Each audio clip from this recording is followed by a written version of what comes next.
Bonjour les amis et bienvenue sur Questions de surnaturel. La question du jour est comment cohabiter avec un fantôme. Ma précédente vidéo vous a permis de déterminer si votre maison est hantée. Cohabiter avec un fantôme peut paraître naturel dans certains pays, comme on peut le voir au Royaume-Uni. Ce n'est donc pas une chose si terrible que ça, mais encore faut-il savoir comment réagir face à ces phénomènes de hantise. Avant tout, n'oubliez jamais que les vivants sont plus dangereux que les morts. Aussi, si votre logement héberge un fantôme et que ce dernier a tendance à vous faire subir plusieurs désagréments, voici comment les résoudre. 1. Vous vous sentez épié et vous ressentez une présence près de chez vous, même dans des situations très intimes, comme sous la douche, aux toilettes ou dans la chambre à coucher. Ce genre de situation n'est pas tolérable. Un fantôme ou une entité est un être intelligent et vous pouvez communiquer avec lui en parlant. C'est pourquoi n'hésitez pas à lui demander de partir, de sortir de la chambre ou de la salle de bain si vous sentez son regard persistant. Commencez par le faire gentiment et si rien ne se passe, réitérez votre demande plus fermement comme vous le feriez pour un enfant ou un adolescent importun. 2. Vous voyez passer une ombre régulièrement pendant que vous regardez la télévision, que vous faites votre ménage ou que vous travaillez à votre bureau. Cette ombre peut s'accompagner d'une baisse de température sensible.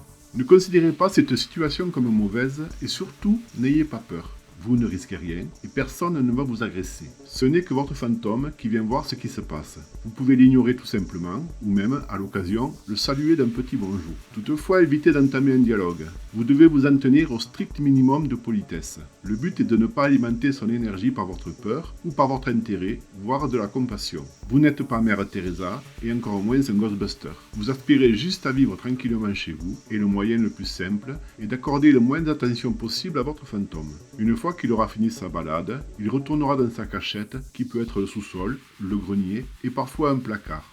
3. Des portes se ferment seules et des objets se retrouvent par terre. Si cette situation ne vous dérange pas, laissez faire et encore une fois, n'ayez pas peur. Par contre, si les portes claquent en pleine nuit et que cela vous réveille, n'hésitez pas à gronder votre fantôme fermement en lui disant que ça suffit et que vous avez besoin de dormir. Vous devez vous exprimer fermement mais sans animosité ni agressivité, comme vous le feriez si votre chat ou votre chien faisait du tintamarre en pleine nuit. 4. Vos clés, des vêtements ou des bijoux disparaissent quelques jours pour réapparaître ailleurs. Votre fantôme est farceur, mais il se peut que vous ayez besoin de vos objets rapidement. Cette situation peut être énervante, mais vous devez garder votre calme. Demandez poliment à votre fantôme de vous rapporter vos objets en précisant que vous en avez un besoin urgent. Si l'objet ne réapparaît pas rapidement, demandez à nouveau en ponctuant votre phrase d'un s'il te plaît sincère et presque larmoyant. 5. Vous entendez des pleurs et des cris dans votre couloir, votre grenier ou votre cave. Ceci est malheureusement un cas tragique. Vous avez affaire à une âme en peine. Empêcher ces pleurs par le dialogue ne fonctionnera pas. Ce fantôme est en boucle dans son malheur et une confrontation n'apportera rien. La première solution est de prier pour cette âme si vous êtes croyant, et même si vous ne l'êtes pas. Demandez que sa peine soit soulagée et qu'elle atteigne enfin l'au-delà, le paradis ou tout autre lieu céleste. Demandez dans vos prières que les esprits de sa famille viennent l'aider à s'élever enfin. Si vous passez par une église, prenez le temps de brûler un cierge en pensant fortement à cette pauvre âme et demandez qu'elle soit libérée de son tourment. Si malgré cela le problème persiste, il vous faudra faire appel à un médium qui se chargera de son passage vers l'au-delà. 6. Vous entendez des grondements dans une partie de votre maison, vous êtes parfois poussé et même griffé. J'ai gardé ce cas pour la fin car il est exceptionnel mais aussi potentiellement dangereux. Vous avez affaire à un fantôme déjà mauvais de son vivant, et sa méchanceté s'est maintenue dans sa mort. Plus rarement, il peut s'agir d'un démon, en général de basse classe, mais tout de même teigneux, ou encore d'une entité créée de toutes pièces par les pensées mauvaises des précédents occupants. Vous comprendrez que cohabiter avec ce genre d'entité est quasi impossible. Toutefois, leur particularité est de ne se manifester que dans des zones restreintes de votre habitation. Ça peut être un grenier, une cave, mais aussi une pièce en particulier, comme une chambre ou une cuisine.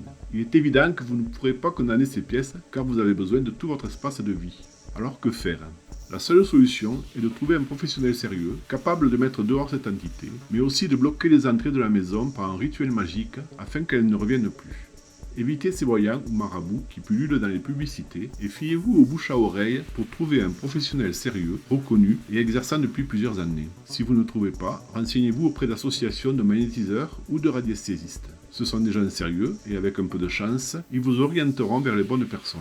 En attendant, et afin d'atténuer les effets produits par cette entité, brûlez régulièrement de la sauge blanche à l'intérieur de la maison. Vous pourrez en commander sur internet à un prix raisonnable. Si cette entité vit à la cave ou au grenier, mettez une ligne de gros sel non raffiné à l'entrée de la porte. Vous remplacerez ce sel une fois par semaine et vous devrez le jeter dans de l'eau courante comme un ruisseau ou une rivière. Enfin, si vous avez un enfant qui est dérangé toutes les nuits par l'entité, coupez-lui une mèche de cheveux que vous couperez ensuite en 4 parties. Collez chacune de ces parties au plafond, à chaque coin de la pièce. Ceci aura pour effet de créer une cage de protection que l'entité ne pourra pas franchir. Vous pouvez aussi utiliser cette technique pour un fantôme classique, afin que votre enfant ou votre bébé ne soit plus ennuyé dans son sommeil.